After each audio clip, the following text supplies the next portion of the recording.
All right, KTC, here we go. Another week. Got a bunch of updates for you, so I'm going to try to rip through as quick as possible. First of all, riding tonight. Going to be a little bit different online. We are going to do a little bit of a crit race. So no meetup request will be coming today. No workout to load. To join the event, all you need to do is pop into your companion app. Once you have that open, you're going to click on the clubs button right at the bottom. That'll bring you to the Kelowna Tri Club. Click on that, and then just scroll down a little bit until you see the Kelowna Tri Club Happy Fun Crit Race. Click on the plus sign there, and you are in. So that's all you need to do. Once you log into Zwift tonight, we are going to start warming up at around 6-ish, I'll say, and the race will promptly start at 6:30. Feel free to do a free ride or join a pace partner for the warm-up, whatever you like. And if you have joined the event, you should get a prompt in the bottom left-hand corner to say join event. If you're running behind and you're just jumping right into the event, you should see the event on your main page when you log in, as long as you have accepted to join the event. So that's all you need to do tonight, and hopefully you have enough people out where it's not just a 20-minute or half-hour time trial. Sorry, 20-minute, 20K. About a half hour. Give or take. 40 minutes, 45 minutes. Anyway, so that will be tonight. Next, I'm moving on to quick AGM announcements from earlier this week. First of all, I want to extend a huge thank you to Julie Provo for heading up the president's role for the last couple of years. Been a pleasure working with you, Julie, and thank you so much for staying on as VP to help out our new president, which I am pleased to announce is Josh Stillborn. So thank you, Josh, for stepping up and taking on that role for the season anyway. And also a huge thank you to Allison, who has taken on the secretary role. And of course, Pam, the backbone of the team, Pam Notice, still managing all the money. So thank you so much to everyone. Or all you guys. Thanks to everyone who came out. It was wonderful to see everybody. Hopefully we're going to have more less formal social events. And on that note, I did want to throw out there on Friday, January 6th, if you'd like to meet for a happy hour, 5 p.m. at Runaways, that's the old Mission Tap House. We're going to start trying to get a couple social events going, maybe at least once a month. First of every month seems like a good time to kick off maybe a happy hour beer ride when it gets nice. So anyway, starting right in January, if you want to join us on January 6th, 5 p.m., that's a Friday for a little post-week bevy. So, moving on, I think that was it for that one. TryBC, a reminder, your TryBC membership expires at the end of the year. If you haven't renewed it yet, please do that before you start training with us again in January. I have provided a discount code in the email that you probably got this video in. If not, you can go over to the members area and the discount code will be right on the main page in the members area there. Saves you, I think, $5. Woohoo! But anyway, make sure you get on that. You do not need to send me proof of membership. I can go online and look you up, and I will be doing that come January. So please make sure you get on that. Holiday training schedule, no real changes other than this week. So Saturday the 24th, no swimming. Please don't show up to the pool on Saturday. That is Christmas Eve morning. And then, of course, Christmas morning or Christmas Day, we're going to be taking off. I should say if you're celebrating anything else, we'll be taking those days off too. So anyway, 24th, 25th, no training. 26th, we're off usually anyway. It's a recovery day. And then we are on regular schedule. Sunday, got a little fun polar bear dip that I'll put a registration out for, or an event if you're interested. And kicking off the year, the first swim of the year. It'll be a short one. So that is what is coming up for the holidays. Anything else that I missed there? Probably, but I'm going to move on. We're already halfway through the week, so hopefully it is going well for you. Oh, I was going to jump over. Oh, yeah, CTS. CTS. All your CTS results are in. Again, you can go to the members area. I'll just go back out here. So when you're on the main page of the website, either you need to log in. If you're already logged in, click on members area. There's the TryBC discount code. And if I go to tools, so click on tools. I know, so many navigational steps. Now I have built a CTS calculator, so you're welcome to put your times in there at any point if you're ever doing one of these tests by yourself.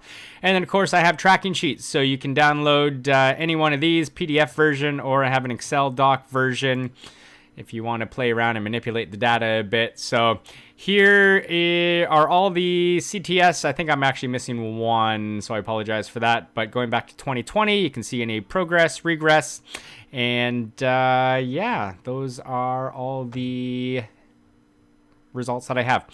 December 2022 is the last one, so you can check it out. Again, you can play around with the calculator a little bit.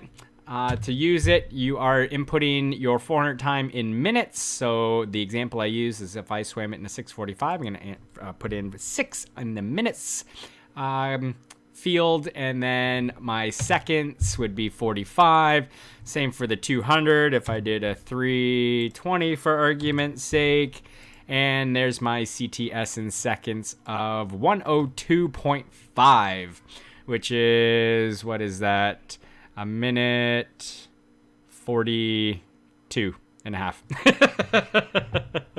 So this is supposed to be your steady state swim pace. If you were to swim for an hour like an Ironman, this would be about your projected pace that you would be able to swim that comfortably, sustained.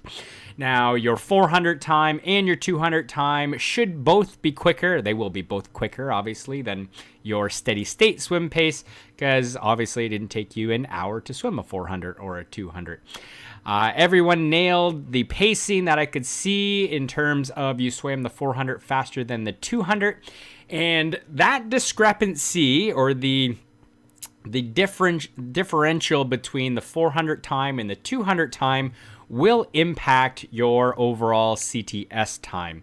So for example, if your 400 pace is very close to your 200 pace, it's assuming that you have one speed. So there's not much differential. You didn't have another gear, means you're very aerobically driven or powered, and you can hold these intensities for quite a long time. So you're going to have a faster CTS than a person who may have swam the same time or pace for the 400, but had a quicker 200 time. Because what that is assuming is you have a little bit more anaerobic energy that you're able to draw upon, which means you have a higher top end, but you're going to die off faster, which means you can't hold that for as long as the person who has that one steady state speed. So that would be the reason why, if you're looking at some of these results going, well, I swam the same 400 time in a faster 200, but my steady state is slower, that doesn't make any sense. Well, it does, and that's why. So that is how this test set is designed. So check those out. Check your results out. We will be using these to set some interval pace times going forward in the new year. You're also welcome to flip over to your training peaks. There we go. This training peaks. You can go to your settings. This is my coach account, so it looks a little bit different, but this all should look the same.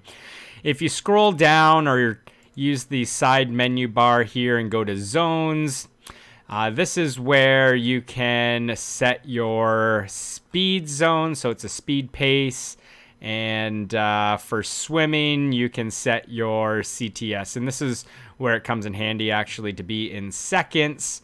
I can't remember, I didn't write mine down there, I think. Anyway, you're gonna go to CTS field test, choose CTS for swimming, enter your results in seconds. So again, I don't know what I was, let's say 80. I'll use the same I'll say I'm a little faster, 84 seconds. And I calculate. Now I have my base interval, which would be nice, easy aerobic swimming. I have my pace swim, which would be more my threshold or CTS, steady state, kind of longer effort race pace. So if I was swimming Ironman, that's kind of the range I'd be looking for. Lactic threshold, a little bit fast. Sorry, that's that'd be longer than Ironman. Maybe I'd actually do that for Ironman because I want to save a little gas. This is what I could potentially do in Ironman at lactic threshold. So your 1 hour best effort. And then once I get really going in the VO2 max, I'm pushing up the pace and then sprinting. So you're welcome to update your training peaks if you would like to. Well, depends what kind of data you're collecting from the pool anyway and how accurate it is. But if you want to calculate more accurate training stress scores, if it's based on pace in the pool, then you can do that. A lot of times you can do CTS with, TSS. I'm throwing a lot of acronyms at you. TSS is training stress score. You can calculate that through heart rate. Anyway, probably too much information for you right now, but check out your score and hopefully we see it improve as we go. So you got a good benchmark. Again, some days you're going to have good days. Some days you're going to have bad days. You may have had a good day or a bad day, been a little tired, been a little fresh. So that will obviously impact your score overall or your time overall. Also, some disruptions in terms of swimming them with other people could have thrown you off a bit, whether that was the last test or historical test. And check out my numbers. If I've made a mistake on yours, I will say 6 a.m. on the first round on the Tuesday, there was like 7 people literally touching all within like 5 seconds of one another. So I'm pretty sure I got it darn close.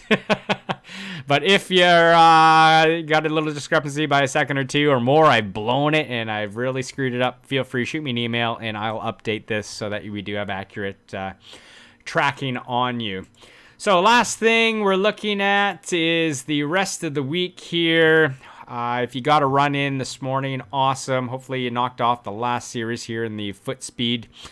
Then we're riding tonight, as I've already talked about. We have a fun little set tomorrow. It's 3,000 meters. Your challenge is to get as far as you can. So it's a 12 days of Christmas workout. And again, your challenge will just be to get through as much as possible. Little strength, continuing on that train. Some rolling hills on the Friday if you're doing some running. Little X Factor Zwift. And then enjoy your Christmas or your holidays, your Hanukkah, your Kwanzaa, whatever you celebrate. Enjoy. Take some time off. And can't wait to see you back at it next week. And we're pretty much kind of back into it. Hitting the new year with some momentum. So that is it for this week. Look forward to seeing you online tonight or maybe in the pool tomorrow. If I don't see you, have a wonderful holiday and I will see you soon. Take care. Bye-bye.